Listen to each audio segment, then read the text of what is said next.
Guys, welcome to attorney digital education. एक और video के साथ एएनएम जेएनएम और सीएचए एग्ज़ाम के कुछ क्वेश्चंस लेकर यहाँ पर आए हैं, जो कि एएनएम जेएनएम के एंट्रेंस एग्ज़ाम के लिए बहुत ही उपयोगी है और इस सभी राज्यों के लिए। तो चलिए शुरू करते हैं इन क्वेश्चंस की स्टडी, ताकि आप लोग एग्ज़ाम देकर एक सीट अपने मनपसंद स्कूल में या कॉलेज में पा सकें।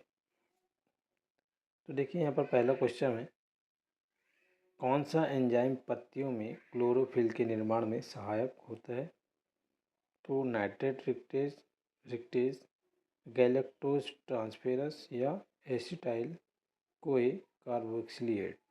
ठीक है, तो इसमें जो सही आंसर आपका पहले का नाइट्रेट रिक्टेज, ये आपका यहाँ पर राइट आंसर कहला जाएगा, ए। चलिए दूसरा प्रश्न देख लेते हैं। अब देखिए इसको ध्यान से, रिबोसोमल आरएनए का मुख्य कार्य क्या है? रिबोसोमल आरएनए का मुख्य कार्य पौधों में हार्मोन का संश्लेषण, प्रोटीन संश्लेषण में सहायक, कोशिका विभाजन में सहायक, या पौधों में जल परिवहन। तो आपका जो सही आंसर है, अब देखिए यहाँ पर आंसर में प्रोटीन संश्लेषण में सहायक। तो कौन सा आंसर आपका सही कह रहा है? बी। बी जो आपका राइट आंसर है। चलिए अब देखते हैं तीसरा प्रश्न, जीन शटल का प्रयोग किसमें किया जाता है? जीन शटल, तो यहाँ पर देखिए जीन ट्रांसफ़र, हार्मोन संश्लेषण, सूक्ष्म जीवों का अध्ययन, या पौधों का पोषण। तो आपको जो सही आंसर है यहाँ पर देखिए, आंसर में आप देख सकते हैं जीन ट्रांसफ़र। ठीक है,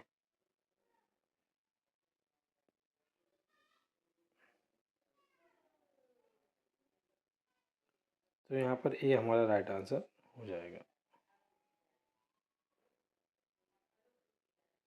चलिए देखते हैं अगला प्रश्न। चौथा प्रश्न यहाँ पर देखेंगे,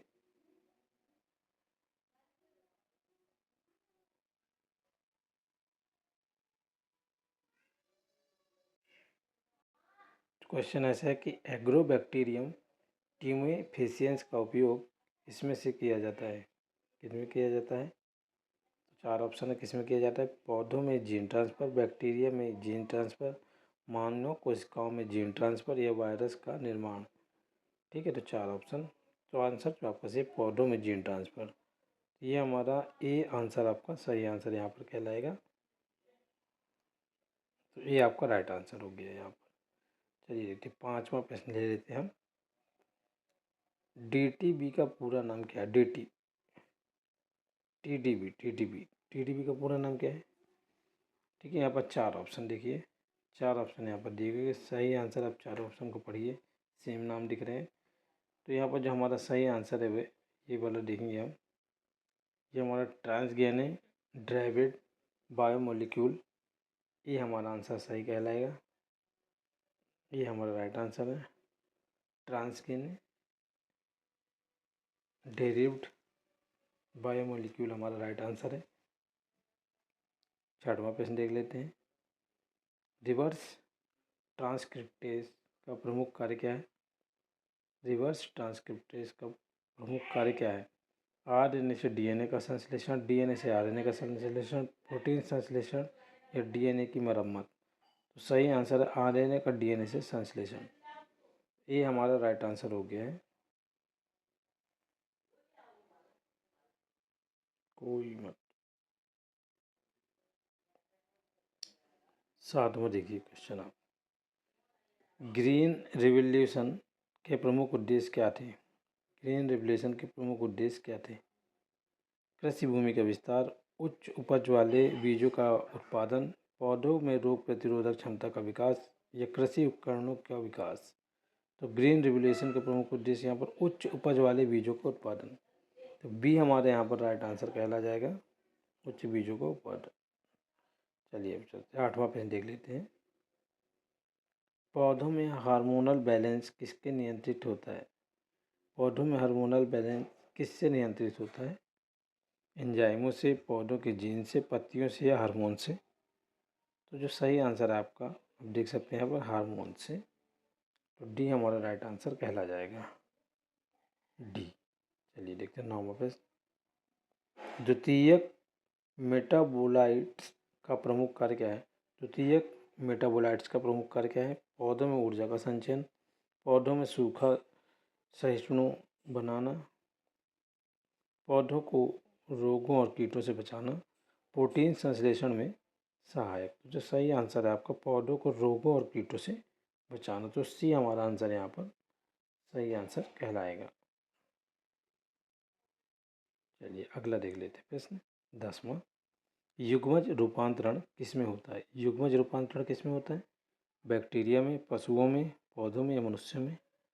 तो आपका सही आंसर है पौधों में, तो सी हमारे यहाँ पर राइट आंसर कहला जाएगा। चलिए 11वां प्रश्न देखते हैं। CRISPR-Cas9 तकनीकी किस लिए उपयोगी है? CRISPR-Cas9 तकनीक किस लिए उपयोगी है? जीन संशोधन, बीज की गुणवत्ता सुधारना, पौधों की वृद्धि में वृद्धि, विषाणु और बैक्टीरिया का उन्मूलन। सही आंसर है जीन संशोधन, ये हमारा राइट आंसर यहाँ पर कहला जाएगा। चलिए 12वां देख लेते हैं। एम्ब्रियो कल्चर का मुख्य उद्देश्य क्या है? एम्ब्रियो कल्चर का मुख्य उद्देश्य बताना है। जीन हस्तांतरण, भ्रूण विकास, भ्रूण संरक्षण, पौधों का प्रतिसंवर्धन। एम्ब्रियो कल्चर का मुख्य उद्देश्य, सही आंसर आपका भ्रूण विकास, सी हमारे यहाँ पर राइट आंसर कहला जाएगा। चलिए अगला 13वां प्रश्न देखते हैं। पौधों का टिश्यू कल्चर किसमें सहायक है? पौधों का टिश्यू कल्चर किसमें सहायक है? नए पौधों की उत्पत्ति, पौधों में शारीरिक परिवर्तन, पौधों की प्रतिरोधक क्षमता बढ़ाना, पौधों का रंग बदलना। तो पौधों का टिश्यू कल्चर, सही आंसर हमारा नए पौधों की उत्पत्ति, तो यहाँ पर ए हमारा जो है सही आंसर कहला जाएगा। चलिए 14वां प्रश्न ले लेते हैं। ऑक्सिन का प्रमुख कार्य क्या है? ऑक्सिन का प्रमुख कार्य क्या है? कोशिका विभाजन को नियंत्रित करना, पुष्प उत्पादन को बढ़ावा देना, कोशिका वृद्धि और विकास को प्रोत्साहित करना, पौधों में जल संतुलन बनाए रखना। ऑक्सिन का प्रमुख कार्य, सही आंसर कोशिका वृद्धि और विकास को प्रोत्साहित करना। तो यह हमारा जो है सी आंसर यहाँ पर राइट कहलाएगा। ठीक है, चलिए 15वां क्वेश्चन। हॉर्सेडी रिसेसिव जीन क्या करता है? हॉर्सेडी रिसेसिव जीन क्या करता है? बीमारियों का प्रतिरोधी बनाता है, पौधों में वृद्धि को रोकता है, पौधों में अधिक हार्मोन उत्पादन करता है, पौधों में कमी की जड़ी बूटी उत्पादन को बढ़ाता है।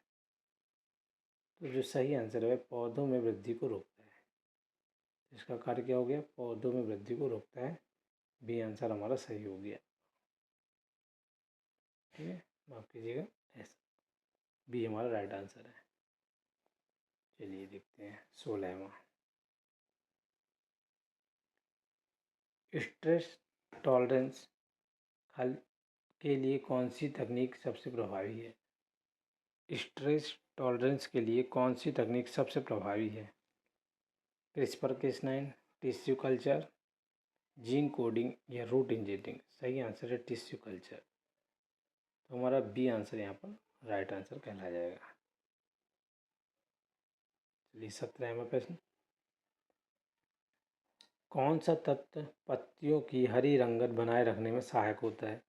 सल्फर, कैल्शियम, मैग्नीशियम या फास्फोरस? सही आंसर है मैग्नीशियम, मैग्नीशियम इसका राइट आंसर है।